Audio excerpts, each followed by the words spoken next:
नमस्कार। आप सभी भक्तों का हमारे YouTube चैनल पे हार्दिक स्वागत है। आशा करता हूँ आप सभी भक्तगण बाबा जी की कृपा से सही और स्वस्थ होंगे। डिप्रेशन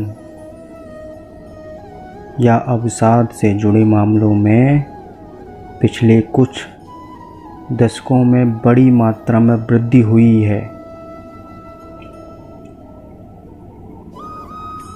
इससे बचने के लिए अक्सर लोगों को लगता है कि जीवन में जहाँ भी कहीं उन्हें दुख मिलता है उसको छोड़ सुख के पीछे भागना चाहिए, क्योंकि टीवी, अखबार, इंटरनेट पर छाई भोगवादिता उन्हें यही मार्ग दिखाती है और उनकी यह मान्यता भी उस दिन टूट जाती है जब उन्हें वह प्राप्त हो जाता है जो उनको अनंत सुख की कुंजी जैसा प्रतीत होता था।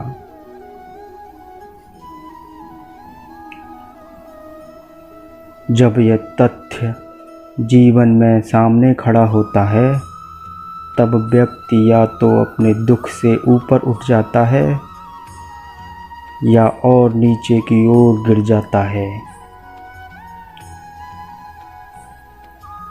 दुर्भाग्यवश आज की दुनिया में ऊपर उठने की प्रेरणा अक्सर कम ही मिलती है। उल्टा व्यक्ति जीवन के यथार्थ से मुंह तोड़ना ही बेहतर समझता है और पूरा जीवन एक आंतरिक बेचैनी के सतही उपचारों के साथ गुजार देता है। ऐसी ही स्थिति एक बार धर्मराज युधिष्ठिर ने भी खुद को पाया और फिर उन्होंने सुख, दुख, संपत्ति,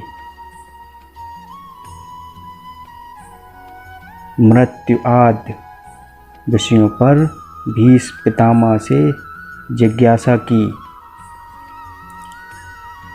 इसी चर्चा में पितामह ने उन्हें ब्राह्मण संवाद के विषय में बताया,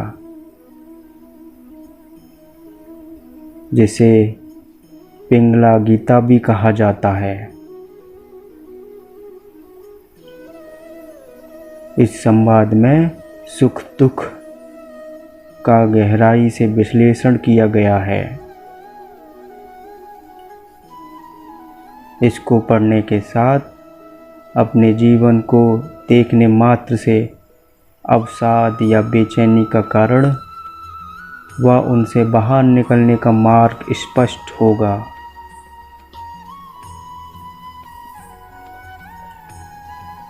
संसार में विषयों की कमी से जो बेचैनी होती है उसी का नाम दुख है और उस दुख का विनाश ही सुख है।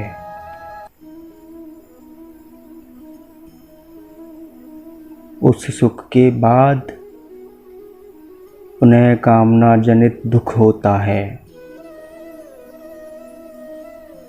इस प्रकार बारंबार दुख ही होता रहता है।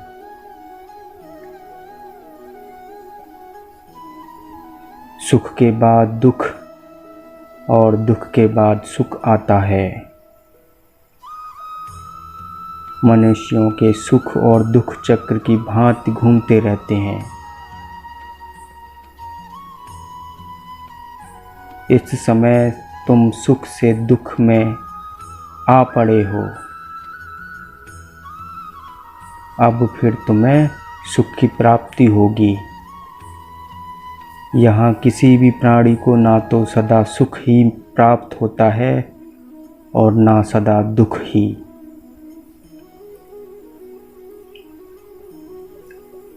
यह शरीर ही सब सुख का आधार है और यही दुख का आधार भी। देहाभिमानी पुरुष शरीर से जो जो कर्म करता है उसी के अनुसार वह सुख एवं दुख रूप फल भोगता है। मनुष्य स्त्री पुत्र आदि कुटुंब के लिए चोरी आदि पाप कर्मों का संग्रह करता है, किंतु उसे अकेले ही उन समस्त कर्मों का क्लेशमय फल भोगना पड़ता है। स्त्री पुत्र और कुटुंब में आसक्त हुए सभी मनुष्य उसी प्रकार शोक के समुद्र में डूब जाते हैं जैसे बूढ़े जंगली हाथी दलदल में फंसकर नष्ट हो जाते हैं। इस संसार में जो अत्यंत मूढ़ है और जो बुद्धि से परे पहुंच गए हैं वे ही मनुष्य सुखी हैं। बीच के सभी लोग कष्ट भोगते हैं।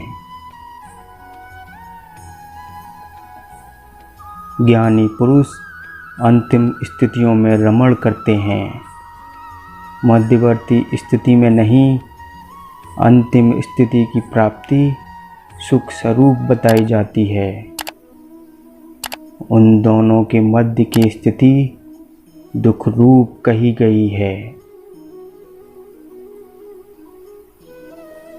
खोटी बुद्धि वाला मूर्ख मनुष्य अपने कर्मों का शुभ अशुभ परिणाम की कोई परवाह न करके सुख से सोता है, क्योंकि वह कंबल से ढके हुए पुरुष की भांति महान अज्ञान से आवृत रहता है। किंतु जिन्हें ज्ञान जनित सुख प्राप्त है, जो द्वंद्वों से अतीत है तथा जिनमें ईर्ष्या का भी अभाव है, उन्हें अर्थ और अनर्थ कभी पीड़ा नहीं देता है। जो मूढ़ता को तो लांघ चुके हैं परंतु उनको ज्ञान प्राप्त नहीं हुआ है, वे सुख की परिस्थिति आने पर अत्यंत हर्ष से फूल उठते हैं और दुख की परिस्थिति में अतिशय संताप का अनुभव करने लगते हैं। मूर्ख मनुष्य स्वर्ग में देवताओं की भांति सदा विषय सुख में मग्न रहते हैं, क्योंकि उनका मन विषयाशक्ति के कीचड़ में लथपथ होकर मोहित हो जाता है। आरंभ में आलस्य सुख सा जान पड़ता है, परंतु वह अंत में दुखदायी होता है और कार्य कौशल दुख सा लगता है, परंतु वह सुख का उत्पादक है। कार्य कुशल पुरुष में ही लक्ष्मी सहित ऐश्वर्य निवास करता है, आलसी में नहीं। अतः बुद्धिमान पुरुष को चाहिए कि सुख या दुख, प्रिय अथवा अप्रिय, जो जो प्राप्त हो जाए उसका हृदय से स्वागत करे, कभी हिम्मत न हारे। सुख के हजारों स्थान हैं